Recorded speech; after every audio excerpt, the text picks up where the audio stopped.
Hey, folks, and welcome to another episode of STRonomics. My name is Kenny. I'm going to be hosting this episode alone today. Bill's out traveling. He's had several events going on, so I get to hold the gauntlet on my own and do this show. As you know, I'm not the talker, so this might be a 5-minute episode. I'm just kidding. I have something prepared, but um, anyway, what I wanted to talk to you guys about is how to spot emerging short-term rental markets in 2023. So one of the biggest things that I've noticed are there's almost 13,000 short-term rental markets in the United States, which is quite a few to be frank. However, not all of those markets are performing better, especially year over year. In fact, almost all markets have seen kind of a setback. Now, I always tell people you don't invest in markets, you invest in properties within markets. So, you might be thinking if you already own a short-term rental, well, Kenny, year over year, I'm actually doing better.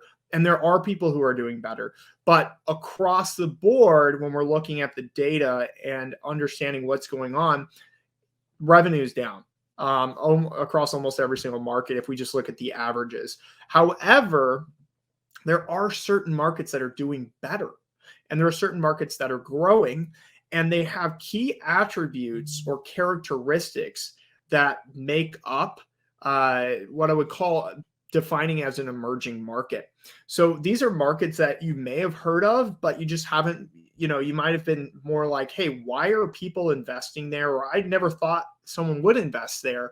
But they have certain things of growth indicators that help you know that they're becoming a strong market. And that's what I want to talk to you guys about today is understanding what makes an emerging market and how you can identify them through these key attributes. So the first thing I'm going to do, I want to give you a definition of an emerging market because there's a lot of, you might personally in your head have a different idea of what it is. So let's just clear the air there and start with the basic definition. So an emerging market is a market in the process of shifting to a mature, developed destination where growth is steady and regulatory risks are low. So there's two parts there. So it's a market shifting to a mature, developed destination, meaning that people so there's steady growth over time. All right. Which it even says there where growth is steady. So mature, developed destination. So when you think, million plus travelers a year coming to this destination where there's continual growth, meaning people didn't just start coming here because of COVID, but people have been coming here for many, many years, decades even. And there's been this steady increase steady increase of tourism to that particular area. The second piece of it is regulatory risks are low.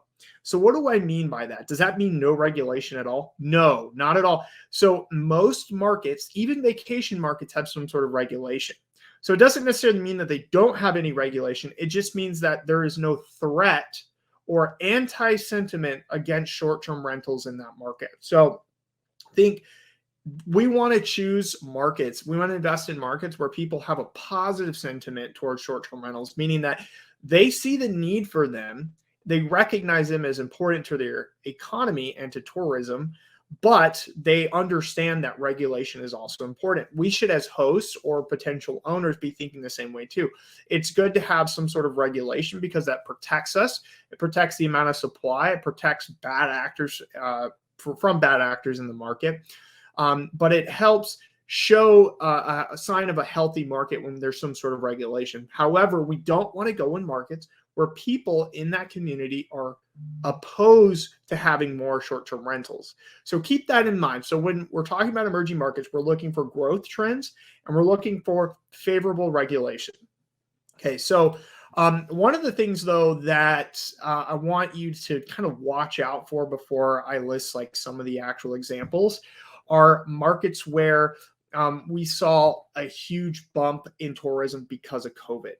Now, I know I've been deemed, especially from this podcast, the Blue Ridge hater or the Logan, Ohio hater, but they fit the bill here when talking about a potential we'll say a poser or a potential fraud. And like I said, I don't want to make it sound like these markets are bad. Don't invest in these markets, but they're not emerging markets. And here's why. So when you look at the foot traffic of Blue Ridge and you look at the number of active listings, the increase of active listings, and then you look at the revenue pullback. When I say revenue pullback, I mean the drop in average revenue from, this year and last year and so on. It's not good, meaning that COVID obviously caused a surge in the number of people going to that market. You had a 100% plus increase in the number of active listings in the last 3 years. So if we look at Blue Ridge, for example, if you look at what it was pre-COVID, it was around like 600 to 650 short-term rentals in the market at that time. To today, you've got about 1,200.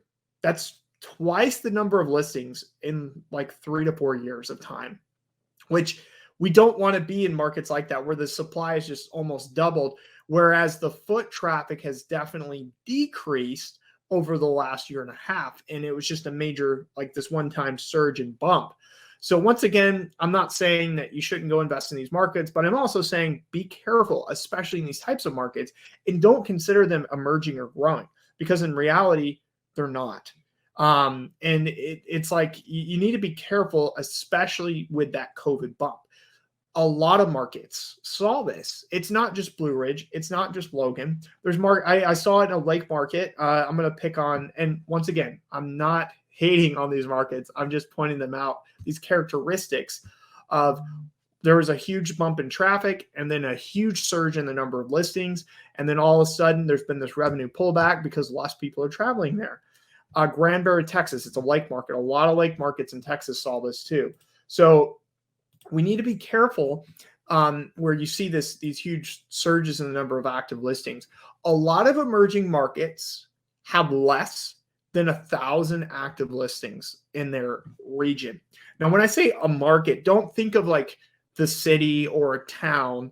Think of an area or a region.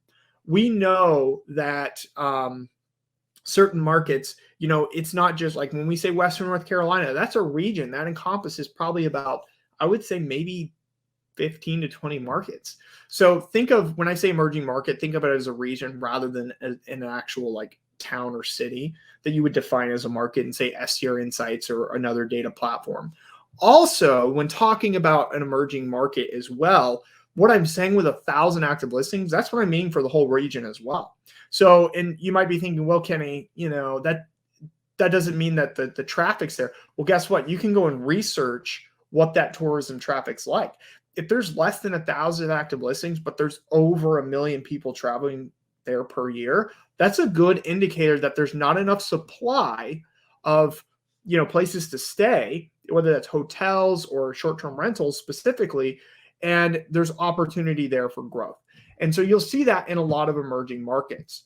So the way to identify emerging markets, and I'm going to get into some examples and explain why I really like some of these emerging market examples I give you. But what I want you to think of is markets that you can research and find. So the foot traffic on and the growth of, because the first thing you want to do is find those trends in the market research. So go on Google, look for the foot traffic in these markets. If you're looking at your state parks or national parks, a lot of that's free online. The government provides foot traffic or tourism or visitation trends. They have databases available for free.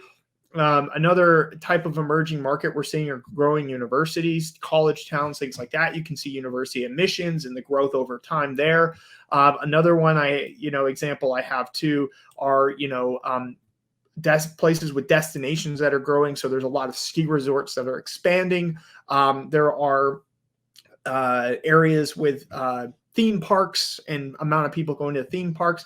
All this stuff, the more specific you can get, the easier it is to research that to understand what the foot traffic is. So don't just go on Google and say, hey, show me places with the highest foot traffic, because it's going to show you things like Disney World or, maybe or the Smokies, or really popular destinations that aren't quote unquote emerging. So we need to be very specific on what's new, what's growing, that wasn't necessarily popular 30, 40 years ago. So that's the first thing to do. Google and just kind of understand. Then you need to understand the regulation in that market. What is the sentiment towards short-term rentals? We talked about that earlier. Is it positive or negative? How does the community feel about short-term rentals? If it's positive, obviously that's a good market. If it's negative, I would probably stay away. And then you need to start doing your due diligence in terms of the market. So go into the market, look for ways to identify, what are the active listing counts? How is the revenue performance? How does it look compared to, pre-COVID and post-COVID? Just compare the two together. Like, do that kind of data research that you would do in STR Insights or other data platforms. And then you need to go look more into what type of properties are doing well in that market. Start identifying where to invest in that market and where you should be looking. So I personally found, when I found the Watkins Glen property, it was like it started checking all these boxes. Consistent growth. Over 1 million plus people are going there each year for the racetrack, for the state park, for the wineries, for the lake. There's all these different destination and traffic drivers, which we've talked about several times in the podcast. But a lot of people kind of just stop there and they go, well, Kenny, there's only like 100 active listings there. Yes, there's only 100 active listings there. And the reason why was because of, there's not that many houses there. There weren't that many places to stay, and there's some regulation. The town is friendly towards short-term rentals because of the tourism and the economy. They just have some stricter rules. So it's checking all these boxes for me that make it a good potential deal. I don't know if I told you guys the numbers on one of the episodes. I don't think I did, but I finally have a year of active, of revenue. So I projected that property. I bought it for $350,000. I projected it could do around $100,000 last year. So in the full year that I've had it, I did $95,000. You know what my occupancy rate was? It was only 29%. 29% for the full entire year. That's one why I don't rely on occupancy to make financial decisions. But the second thing, though, is how awesome was that to find a 95,000, producing revenue, 95K a year property for only $350,000, because it's an emerging vacation market. There are other markets. There's hundreds of these markets out there that you can find if you follow the steps that I'm telling you right now. So let me give you some examples, and I'll provide the data behind it as well. So first example, one market I really, really like is the Badlands National Park and Mount Rushmore area in South Dakota. So a lot of people don't think about investing in South Dakota because it's South Dakota. Who goes there? Well, there's this, obviously we know Mount Rushmore, but there's also the Badlands National Park too. And there's millions of people going through there each year. And in fact, if you want to get really specific, there's over about 2.5 million people going to Mount Rushmore each year alone. Obviously, it's a little more seasonal, but when you look at the growth trend of people going to Mount Rushmore, sure, there's been, everybody gets that COVID bump, but the growth year over year is steady and increasing. And so even for the past 3 decades, so it's steady growth over time. Every now and then you'll get a big jump, and one year it might go back down, but then it's back up and the growth is there. It's steady. And that's what we're looking for, steady growth in these markets. Okay, when you look at the total number of active listings in that entire region, remember, or when I say market or region, it's like around 600, which is crazy because there's not that many towns. They're really small. There's not a lot of places to stay at. You've got Rapid City, which is probably the nearest city where some people stay, but that's hours away from these destinations. If you can get in Custer or Keystone or some of these other areas, I think Horseshoe's another one, it just makes more sense. And the short-term rentals are performing really well there. Another example, so, I'll list out a couple, national park areas that I really like, are another one under the radar, Sleeping Bear Dunes, Michigan National. It's like a seashore. So really beautiful area. And you've got Traverse City nearby. But if you look in Maple City or all around that kind of coast area of northern Michigan, not a lot of short-term rentals.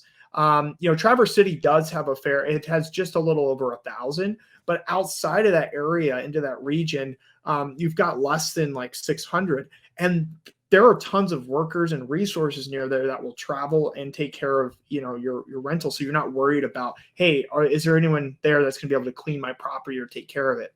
And the growth there has been really, really interesting as well. And it's actually kind of in the last probably 10 years started to exponentially increase in the amount of foot traffic there.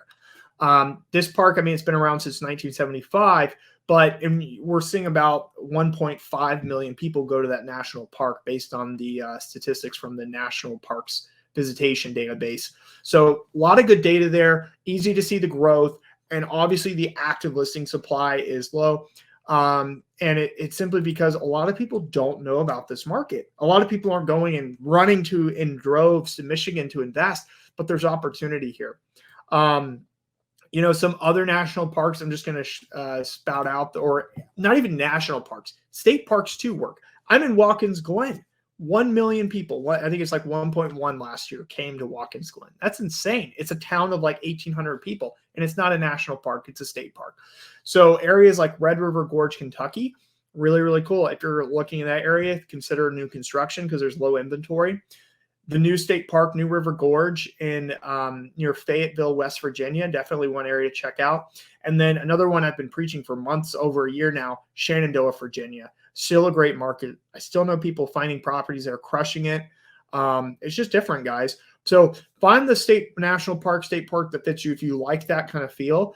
And you'll find a lot of those have emerging markets there that fit that criteria of steady, consistent growth and also low active listing count where it's not like saturated in terms of the market. When you think of, and I'm not saying, let's take the Smokies. Smokies is a great area. 10 million plus people go there, huge difference, but we already know about it, right? If you're listening, I'm not talking about emerging markets are better than traditional markets. I'm trying to teach you what the characteristics and things are you need to know of how to find an emerging market. What are some other examples that I personally found of emerging markets are like college towns. And then I think I had mentioned earlier, like the traditional destinations or vacation spots like Disneyland, things like that. So college towns, there's some colleges that have exploded in the last like 10 to 15 years. And they have a huge demand for places to stay, short-term rentals, parents visiting for graduation or sporting events or just other things going on the campus that, incentivize people to come and stay in that town while, the university's in, and not renting to college students, renting to their families. I think that's really important. Somebody asked me about that. Oh, are you consider renting to college students? I'm like, heck no. I'm renting to their families who are visiting or people who are coming to, take advantage of, an event going on at the university. So 2 towns that I want you to think about are Gainesville, Florida. So the student population of Gainesville has grown, it's steady growth. It's not exponential. It's steady growth over time, which is what we like to see. So we've really seen, and the population of Gainesville, it's over 140,000 people, and it's steady growth over time. All free data online, all stuff you can look at and see the trends in a positive direction. And when you look at the active listing count in Gainesville, the other one's College Station as well, we all see this like slight bump up in the number of short-term rentals, but there's still not this like incredible spike or enough of a bump that matches the growth of the population or even how many students are going to the university. And that's the same thing in, the people going to the national parks. You see these, this growth in the national parks, but you don't see that same growth in the number of short-term rentals either. So that's a sign that there's not enough supply to meet demand, and there's opportunity there. And you can look at the revenue in these places, and you can see revenue growing as well. And if you look at the saturation, when we look at RevPAR year over year and compare those two together, you can see that there is no saturation in these markets, and there's actually a demand for, or sorry, don't mix that up. There's a need for more supply to meet demand. So demand is growing, and the pace of supply isn't, at a point to match the demand there. So those are things that we're looking for, not only in the data of the tourism traffic, but the data of the short-term rentals, their revenue data, their active listing count to understand if a market is emerging. So I really like Gainesville, Florida, University of Florida, and College Station. So Texas A&M, which Texas A&M is one of the biggest university in terms of student population. I think it's like over 73,000 students. So that's a lot. And there's a lot of people going there, and it's kind of near Austin, but not really. It's kind of out on its own. So not a lot of places to stay. Great opportunity there, in my opinion. And I think it's a really cool market to consider if you want more of a less seasonal year-round market. Okay, let's talk about some of these destination places that are growing. So big one are ski resorts. So two ski markets that I'm have been keeping my eye on West Coast. The best one I've probably seen growth wise is Taos, New Mexico. I think I brought this up in another podcast, but El Prado, which is just north of Taos. But you've got 4 major ski resorts there. Taos Ski Valley is one. Angel Fire is another big one. Those are kind of the big 2, but there's 4. The growth there has been substantial. I think Taos, so there's over 1.5 million skiers that go into that area for all 4 resorts each year. So growth is definitely getting there. If you look at the population, it's steady increase again. But here's the thing that got me and why I even threw this one in there. The city of Taos announced they're going to spend $300 million on upgrading the resorts in the next 5 years. $300 million. That's a lot of money for ski resorts in the next 5 years of time. And I'm going to tell you about another one in a second that's doing the same in over the span of 10 years on one resort. And it's because they are growing. They see the demand has increased, but the number of short-term rentals isn't peaking at that in terms of just the growth of them isn't at that level because of geographical limitations. So that's one of the reasons. Something you'll notice with these emerging markets is there's just not a lot to build subdivisions of short-term rentals. That's just not a thing in a lot of these markets.